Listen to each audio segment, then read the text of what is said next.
I'm Christina, 25 years old, and I'm mostly to myself, even though I have a job or study. My family might think I don't because I don't talk about it much, especially my brother.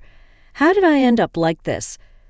Well, it all goes back to my time in middle school when I started feeling like I couldn't trust people. It's not just one thing that caused it, but mostly because I felt ignored. I guess people didn't find me interesting because I was always into machines. I've always enjoyed messing around with computers, and I was pretty good at it, which helped out at home. But then my school grades dropped because I spent more time with computers than with friends, and my parents got worried. When I finished elementary school, my parents started telling me off, saying, "Stop spending so much time with those machines." During middle school, as my parents kept scolding me, I started feeling like I shouldn't pursue my interests. So whenever I had free time from school, I'd hide in my room to avoid my parents, cutting off contact with the outside world. This made more people think I was strange or risky, and I started feeling isolated, even at school. The only person who supported me was my brother, Keith. He always knew how to cheer me up and keep me going.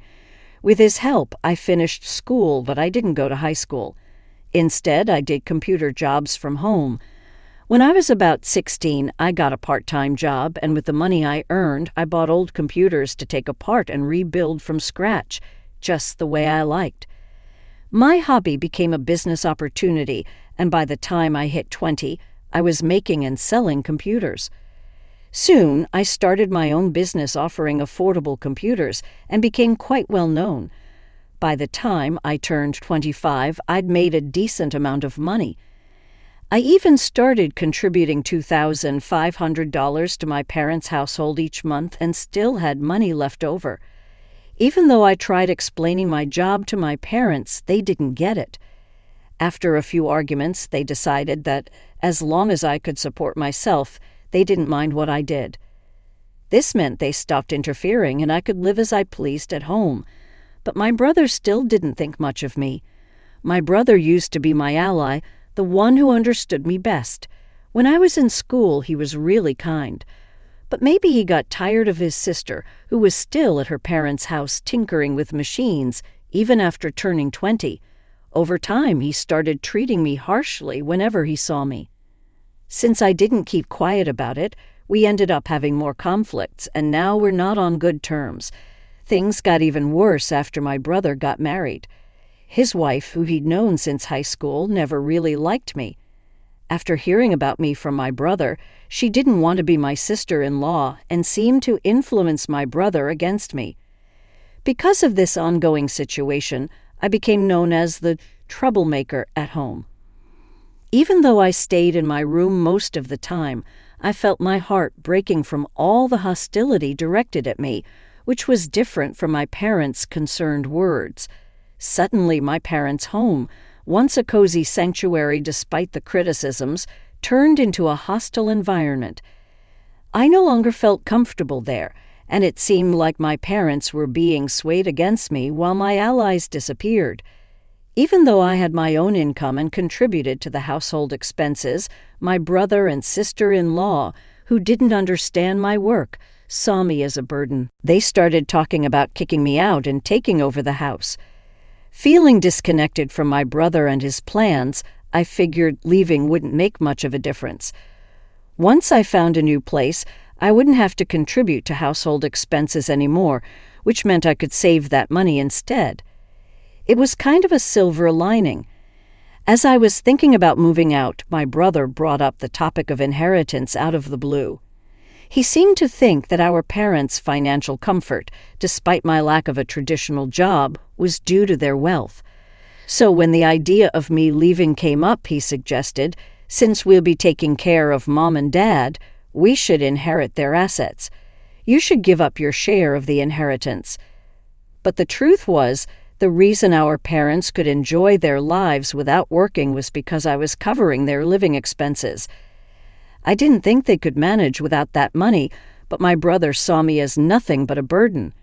Despite feeling like leaving was the best option, I decided to ask one more time, out of kindness, "Are you really okay with me leaving?" I asked my brother. He just laughed and said, "We'd be happy if you left already." It became clear once again how little he understood. I felt sorry for him and his wife, which made me even more determined to leave. A few days later, I was still in my room, and my brother and sister-in-law were relentless in their efforts to get me out. They kept knocking on my door, convinced Mom to stop cooking for me, and even told me to do my own laundry. But these were all things I'd have to do if I lived alone anyway. I wasn't going to just sit back and let them take my place away from me without a fight. Sure, I wasn't happy about it, but I wasn't about to accept it either. I was being unfairly pushed out, and I wasn't going to take it lying down. After all, I was skilled with machines, something my brother seemed to forget. He didn't realize the power I had with a computer at my disposal. I wasn't the type to quietly obey orders and leave.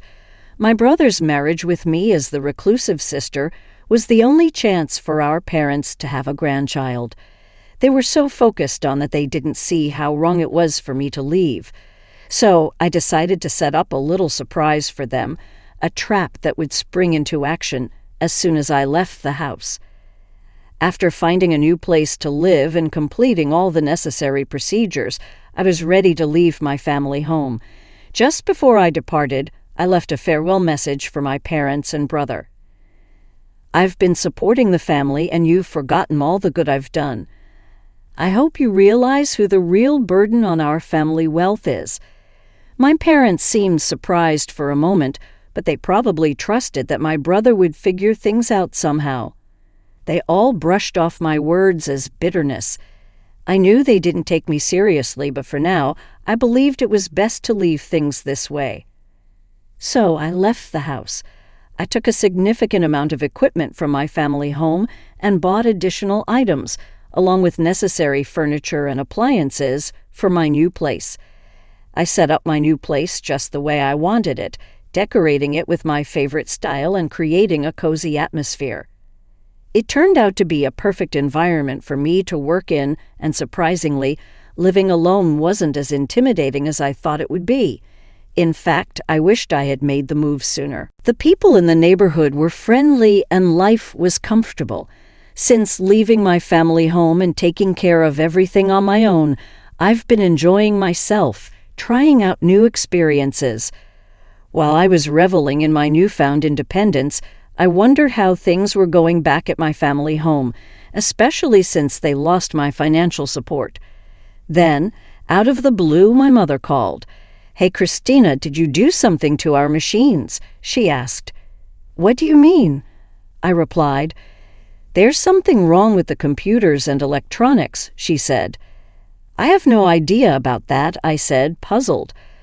"I used to help out for free because we're family, but since you treated me poorly and kicked me out, even though you're my parents, you'll have to pay the regular price," I explained. "What? That's pretty greedy.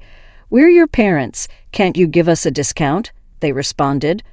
"Well, I prefer giving discounts to my friends. Unlike you, they treat me well," I countered. "Fine, you're so cheap," they grumbled internally. I sighed with relief that another trap hadn't been triggered and dealt with the situation calmly. But my mother didn't seem to appreciate my response. She abruptly hung up, behaving like a sulking child, and even sent a spiteful email implying that people lose friends. It made me question who was acting like the mature one. Frankly, it seemed self-centered, if not downright selfish. As for what I did to the family computer, I simply restored all the adjustments I had previously made for free back to their original settings. To someone unfamiliar, it might seem like the computer malfunctioned on its own. When I suggested they contact the company for repairs as an individual, they got upset. But I expected as much, so I let it go. 6 months after leaving home and settling into my new life, my father called me. "I hate to ask, but can you lend me some money?" he said. "What do you mean, lend you money?" I responded. "Your brother and his wife have been spending recklessly. They think we're rich and they keep complaining, asking for money to buy this or go there," he explained. "I have no idea about any of this."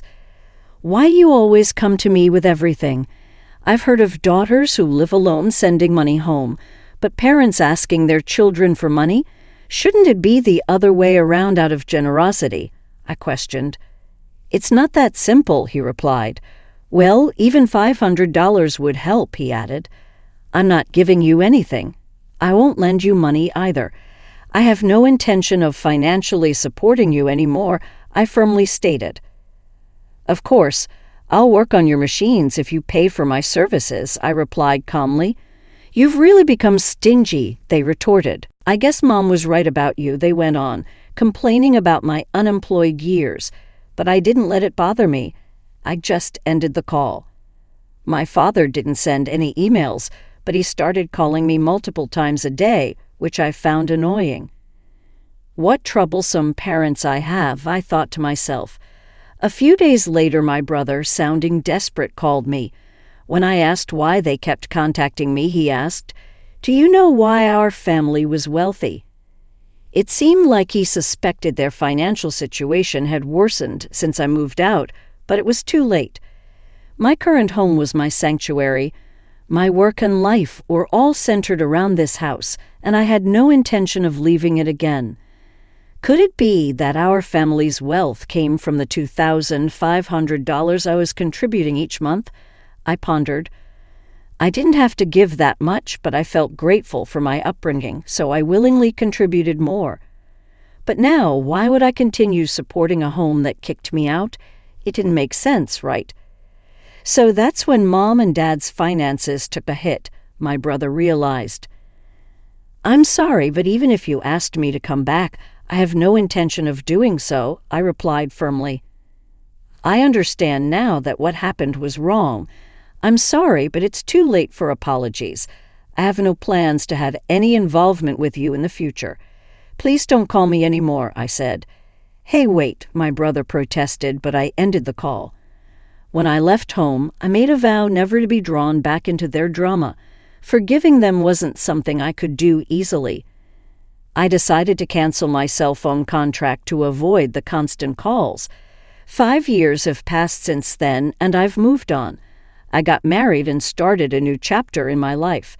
My partner is in the same line of work as me, so he understands my lifestyle and helps out with household chores. Although I thought about reaching out to my parents since they're family, I felt it was too late. I hadn't made any attempts to reconnect. However, my husband expressed an interest in meeting my parents and learning about their current situation to gain insight. I hired a detective to investigate. What we discovered was shocking. My parents, desperate to maintain their lifestyle and keep my brother and his wife tied to the family home, had accrued a mountain of debt from various lenders with no hope of repayment.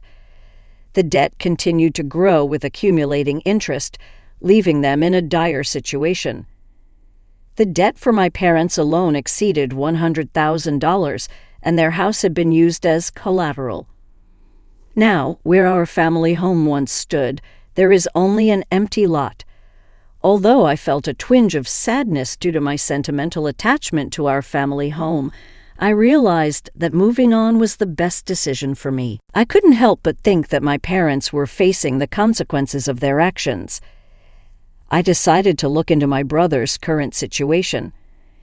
It appeared that my brother had suggested a divorce due to his wife's extravagant spending habits, but she vehemently opposed the idea. They were now embroiled in a drawn-out divorce lawsuit, which was draining both their time and finances. His wife had hired a lawyer and was resisting the divorce, refusing to let go of my brother, leaving them at an impasse.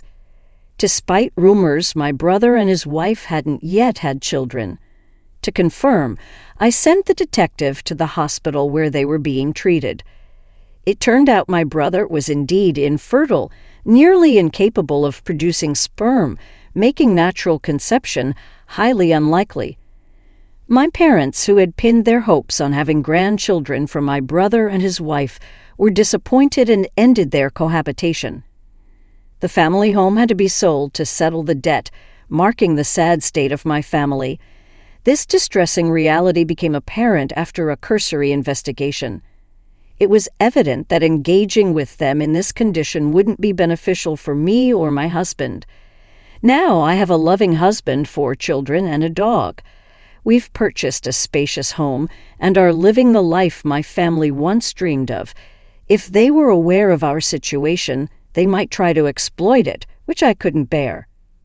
As soon as I learned about this, I went to the local office and arranged for my personal information to be accessible only through formal disclosure requests.